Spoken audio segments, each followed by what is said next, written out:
مرحومہ شمیم بانو بنت محمد علی کی روح کو اثار ثواب فرمائے۔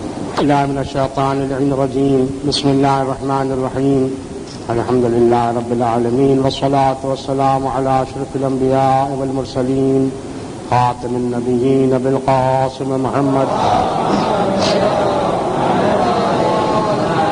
وأهل بيت الطيبين الطاهرين المعصومين ولعنة الله على أعدائهم أجمعين. أما بعد، فقد قال الله تبارك وتعالى في محكم كتابه ومتقن خطابه وقوله الحق وهو أصدق الصادقين. بسم الله الرحمن الرحيم. ألف لام ميم، ذلك الكتاب لا ريب فيه هدى للمتقين الذين يؤمنون بالغيب ويقيمون الصلاة ومما رزقناهم ينفقون والذين يؤمنون بما أنزل إليك وما أنزل من قبلك وبالآخرة هم يوقنون أولئك على هدى من ربهم وأولئك هم المفلحون. صلوات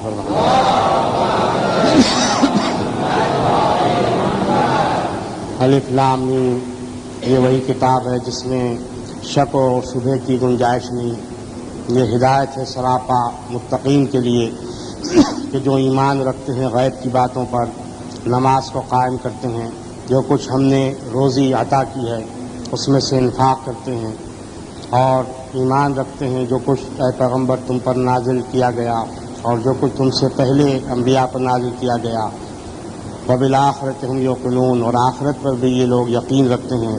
یہی لوگ ہدایت یافتہ ہیں اللہ کی جانب سے، اور یہی لوگ کامیاب ہیں دنیا میں بھی اور آخرت میں بھی۔ صلوات بر محمد۔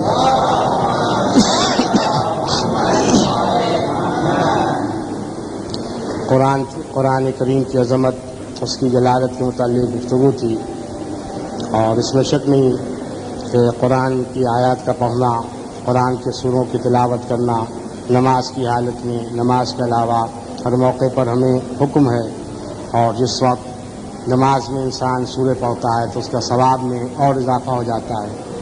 مسجد میں تلاوت کرے تو مسجد محل کی بنا پر اور ثواب میں اضافہ ہو جائے گا۔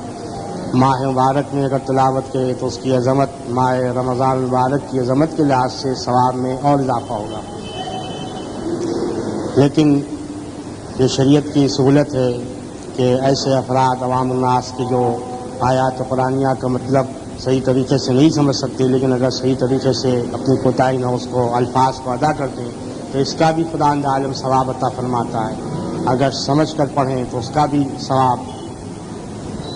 چنانچہ تدبر اور تفکر آیات قرآنیہ کے بارے میں، اس کے متعلق امیر المومنین علیہ السلام کے ارشاد ہے، الا اخبرکم بالفقیہ حقا، آگاہ میں تم کو خبر دیتا ہوں ایسے فقیہ کے متعلق جو حقیقتاً فقیہ ہے۔ وہ کون ہو سکتا ہے؟ من لم یقنط الناس من رحمت اللہ، کہ جو اللہ کی رحمت سے لوگوں کو مایوس نہ کرے، ولم یؤمنہم من عذاب اللہ، اور عذاب الہی سے بے خوف نہ بنا دے کہ کوئی پرواہ نہیں، جو دل چاہے کرے، ولم یؤیسہم من روح اللہ، اور اللہ کی رحمت سے بھی مایوس نہ کرے، ولم یرخص فی معاصی اللہ، اور لوگوں کو اجازت نہ دے گناہ کرنے کی، ایسی سہولت نہ دے جس سے لوگ گناہ کی طرف راغب ہوں، گناہ کا ارتکاب کریں۔ ولم یترک القرآن رغبتاً، اور فقیہ کون ہے؟ وہ جو قرآن کو نہ چھوڑے، رغبتاً عنہ الی غیرہ، قرآن کو چھوڑ کر دوسری کتاب سے یا دوسرے موضوع سے تمسک نہ کرے، تو یہ بھی فقیہ کی علامت ہے۔ تو قرآن میں سب کچھ موجود ہے، انسان کو جس موضوع کی ضرورت ہو، جس مطلب پر جو علوم اسلامیہ ہیں، اگر وہ چاہتا ہے تو قرآن کی آیت کی روشنی میں سب کچھ بیان کر سکتا ہے، اس سے قرآن سے ہٹ کر بیان کرنے کی ضرورت نہیں۔ اگر قرآن سے ہٹ کر بیان کرے گا تو حق کے بعد سوائے گمراہی کے کچھ نہیں۔ صلوات بر محمد۔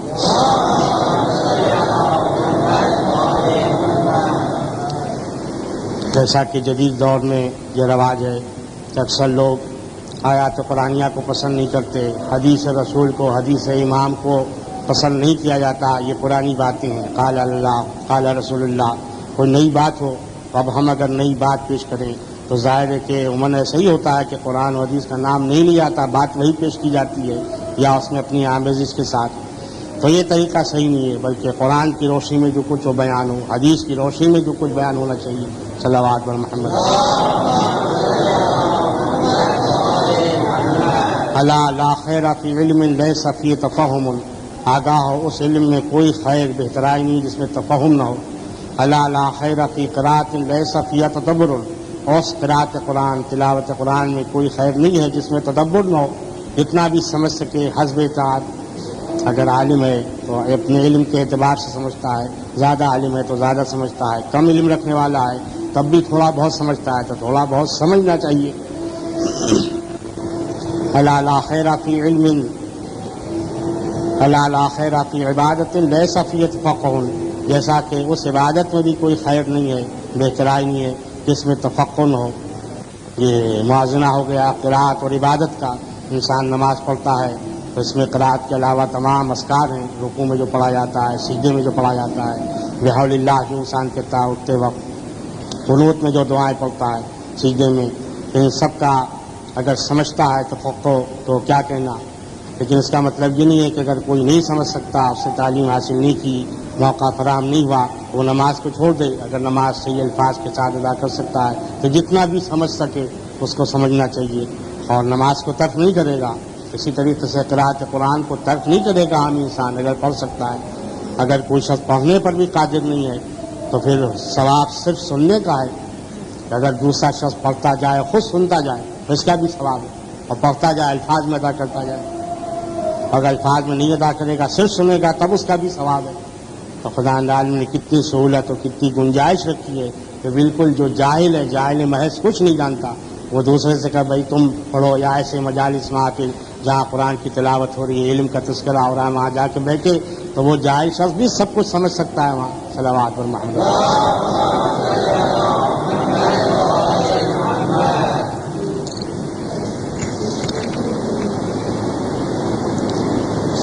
اور یہ بہت اہم موضوع ہے قرآن کی تفسیر کے سلسلے میں کہ قرآن بے شک عظیم الشان کتاب ہے، لیکن قرآن کے متعلق اس کے حقائق و دقائق کو سمجھنے والے وہی ہیں کہ جن کے گھر میں قرآن نازل ہوا. بغیر ان کی تفسیر کے، بغیر ان کے قول کے قرآن کی تفسیر کا بیان کرنا جائز و صحیح نہیں ہے. لہذا قرآن کے تمسک کا مطلب یہ ہے کہ قرآن و اہل بیت دونوں سے تمسک کرے. علم قرآن جو ہے کل قرآن کا علم اہل بیت کے پاس ہے، محمد و آل محمد کے پاس ہے. صلوات اللہ. اور اس قرآن کی تلاوت کے متعلق بھی بے شمار حدیث ہیں جس میں خاص طور سے اس کا تذکرہ ہے. اگر کوئی شخص ولایت اہل بیت رکھ کر تلاوت پڑھے تو اس کا ہی ثواب ہے. اگر دل میں ولایت اہل بیت نہیں، قرآن کی تلاوت کر رہا ہے تب کوئی ثواب نہیں ہے. صلوات محمد.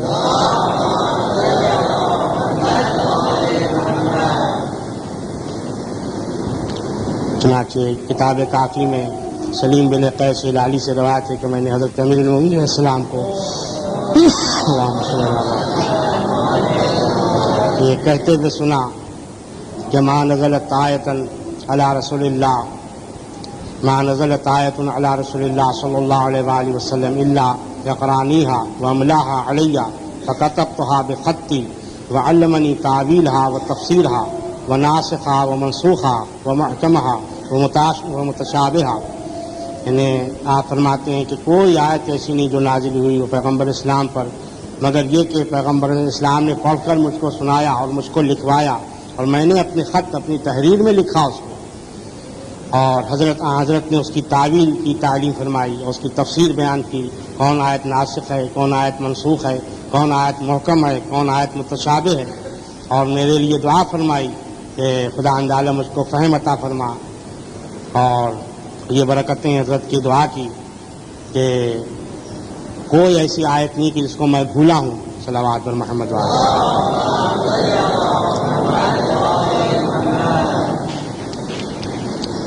امام محمد باقر علیہ السلام کے حدیث ہے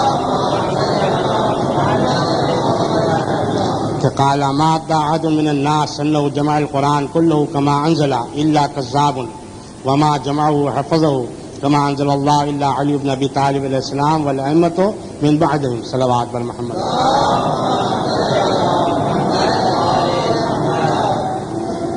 اگر کوئی شخص یہ دعویٰ کرے لوگوں میں سے کہ اس نے قرآن کو کل قرآن کو جمع کیا جیسا کہ وہ نازل ہوا، مگر وہ جھوٹا ہے، کاذب شخص ہے.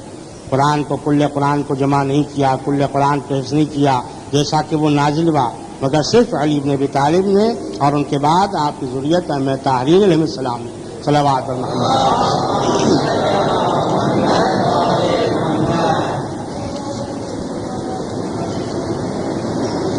دوسری حدیث میں امام محمد باقر علیہ السلام ارشاد فرماتے ہیں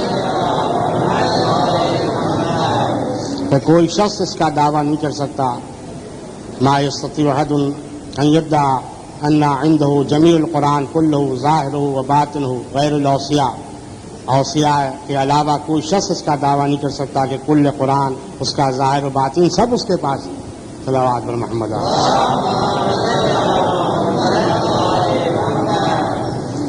تو یہ مسئلہ بہت ہی دقیق ہے کہ کل قرآن جیسا کہ نازل ہوا، باقی اس حدیث میں اس کی وضاحت ہو جاتی ہے کہ قرآن کا ظاہر بھی ہے، اس کا باطن ہے، باطن کا باطن بھی ہے، اس کی تعویل بھی ہے۔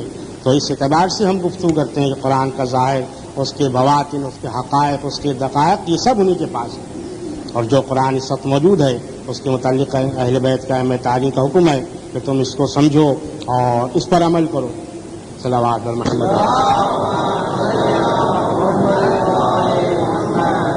امام جعفر صادق علیہ السلام کی حدیث ہے، اس خداوند عالم کے قول کے سلسلے میں بل ہوا آیات بینات فی صدور الذین اوتوا العلم، کہ یہ روشن نشانیاں آیتیں ہیں کہ جو ان لوگوں کے سینوں میں ہیں جن کو اللہ کی طرف سے علم عطا ہوا۔ تو آپ نے ارشاد فرمایا ہم الائمہ، اس سے مراد ائمہ طاہرین علیہ السلام، کتاب اللہ فی نبأ ما قبلکم وخبر ما بعدکم وفصل ما بینکم ونحن نعلم۔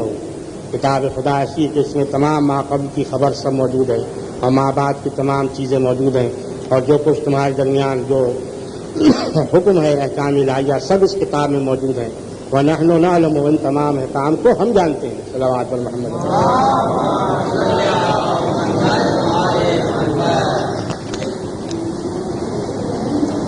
نحن الراسخون فی العلم ونحن نعلم تعویلہ، ہم ہی راسخون فی العلم ہیں اور ہم قرآن کی صحیح تعویل جانتے ہیں۔ تو ظاہر ہے کہ ان سے ہٹ کر کوئی قول قابل قبول نہیں۔ قرآنی آیت کے سلسلے میں قرآن کا شریک و نظیر قرار دیا گیا ہے۔ خود قرآن کی آیتیں بھی اس پر دلالت کرتی ہیں، جیسا کہ ابھی آیات کی تلاوت کی، اور پیغمبر اسلام کی مشہور و معروف حدیثیں بھی، ایک حدیث نہیں بلکہ کئی، خصوصاً حدیث ثقلین، انی تارک فیکم الثقلین کتاب اللہ و عترتی اہل بیتی، میں تم میں دو چیزیں گراں قدر چھوڑ جاتا ہوں، ایک کتاب خدا، دوسرے اپنی عطرت، اگر تم دونوں سے تمسک کرو گے تو کبھی گمراہ ہوگے میرے بعد۔ امام جعفر صادق علیہ السلام کی حدیث ہے، انا اہل بیت لم یزل اللہ یبعث فینا من یعلم کتابہ من اولہ الی آخرہ، ہم اہل بیت وہ ہیں کہ خداوند عالم ہمیشہ ہم میں سے ایک کو یا کے بعد دیگرے ایسا بھیجتا ہے کہ جو اول سے آخر تک کتاب خدا کا علم رکھنے والا ہوتا ہے۔ وَإِنَّ عِندَنَا مِنْ حَلَالِ اللَّهِ وَحَرَامِهِ، اور ہمارے پاس ہے جن چیزوں کو اللہ نے حلال کیا، جن چیزوں کو اللہ نے حرام کیا۔ اور دوسری حدیث میں حضرت ارشاد فرماتے ہیں اللہ جعل ولایتنا اہل البیت قطب القرآن، ہماری ولایت، ہم اہل بیت کی ولایت کو خداوند عالم نے قطب قرآن قرار دیا ہے، یعنی قرآن کی گردش ولایت اہل بیت پر ہے۔ اگر ولایت اہل بیت کو ہٹا دیا جائے تو قرآن گردش نہیں کر سکتا۔ صلوات بلکہ قطب ہے جمیع کتب سماویہ کا۔ اور حضرت فرماتے ہیں کہ حضرت کا حکم ہے کہ ان یقتدی بالقرآن، کہ قرآن کی پیروی کی جائے، وآل محمد، وآل محمد کی پیروی کی جائے۔ ذالک حیث قال فی آخر خطبۃ خطبہا، جیسا کہ حضرت نے اپنے آخری خطبے میں ارشاد فرمایا انی تارک فیکم الثقلین الثقل الاکبر والثقل الاصغر، میں تم میں دو گراں قدر چیزیں چھوڑ جاتا ہوں، ایک ثقل اکبر، ایک ثقل اصغر۔ فاما الاکبر، ثقل اکبر یہ کتاب اللہ ہے، کتاب ربی، فاما الاصغر فعترتی اہل بیتی، اور ثقل اصغر یہ میرے اہل بیت ہیں۔ صلوات پر محمد۔ فاحفظونی فیہما، لہذا ہمارے حق کی رعایت ان دونوں کے بارے میں کرو گے، جب ان کے حق کی رعایت کرو گے تو ہمارے حق کی رعایت بھی لحاظ ہوا۔ اگر کوئی شخص صرف قرآن سے تمسک کا دعویٰ کرے اور اہل بیت سے تمسک نہ کرے تو پھر پیغمبر کے حق کی رعایت نہیں کی اس نے۔ صلوات پر محمد۔ اگر کوئی دعویٰ کرے کہ ہم پیغمبر کو دوست رکھتے ہیں، پیغمبر کے ہم عاشق ہیں، لیکن اہل بیت کو دوست نہ رکھے، جن کو پیغمبر دوست رکھتے تھے، تو یہ دعویٰ ہی دعویٰ ہوا۔ صلوات بر محمد۔ پیغمبر کتنا دوست رکھتے تھے امیر المومنین علیہ السلام کو، کتنا دوست رکھتے تھے اپنی بیٹی فاطمہ الزہرا کو، کتنا دوست رکھتے تھے امام حسن امام حسین علیہ السلام کو، جو سب مسلم بین الفریقین ہے۔ اس کے بعد ہم اگر فقط رسول کو دوست رکھیں، ان کو دوست نہ رکھیں، تو کیا رسول خوش ہوں گے ہم سے؟ صلوات بر محمد۔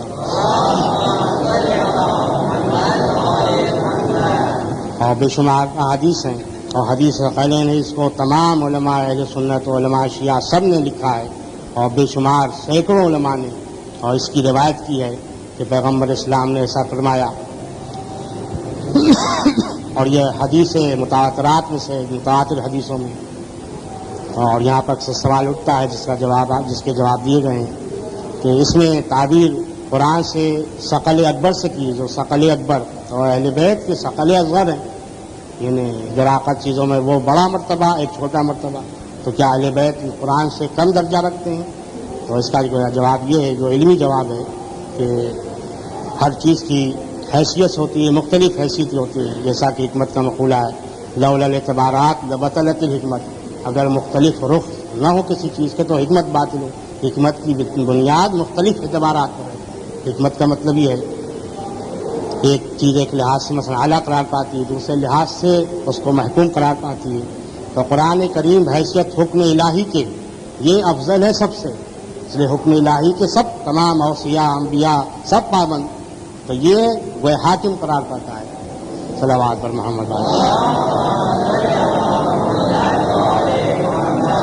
اور بحیثیت حافظ شریعت کے اور محافظ قرآن کے یہ حضرات افضل قرار پاتے ہیں، لہٰذا ایک اعتبار سے یہ افضل ہے، قرآن کی آیتیں ان کی شان میں نازل ہوئی، جیسا قدرت کے شافی کرام القرآن، جو عمدہ اچھی آیتیں سب ہماری شان میں نازل ہوئی، تو یہ قرآن ان کی مدح ثنا کرتا ہے، قرآن وصف کرنے والا ہے، یہ اس کے موصوف ممدوح ہیں، ان کی تعریف قرآن کر رہا ہے۔ لیکن جہاں بات حکم الہی کی آتی ہے، یہی اب قرآن کی پوری بات ہوئی، نماز کے متعلق اکثر لوگ ہماری مذہبی سوال کہ بھائی نماز افضل ہے یا امام حسین، تو وہی بات آ جاتی ہے کہ نماز حکم الہی کے لحاظ سے امام حسین پر فرض ہے، آپ نے چھوڑا نہیں، اور یہ تمام زمین و آسمان خلقت سب جو کچھ شریعت بھیجی گئی سب انہی کی وجہ سے، اگر یہ نہ ہوتے تو کچھ بھی نہ ہوتا، نماز بھی نہ ہوتی، اس لحاظ سے امام حسین افضل ہے۔ صلوات پر محمد۔ دو رخ ہیں، تو دو رخ ہیں، جہاں الہی حکم الہی کی بات آتی ہے تو وہاں حکم الہی کے آگے سب سر بسجود نظر آتے ہیں، سوال پیدا نہیں ہوتا۔ الانبیاء اولو العزم، اس میں پیغمبر اسلام کی ذات ہے، ماں سب آتے ہیں حکم الہی کے پابند۔ صلوات پر محمد۔ اللہ عالم ہم سب کے توفیقات میں اضافہ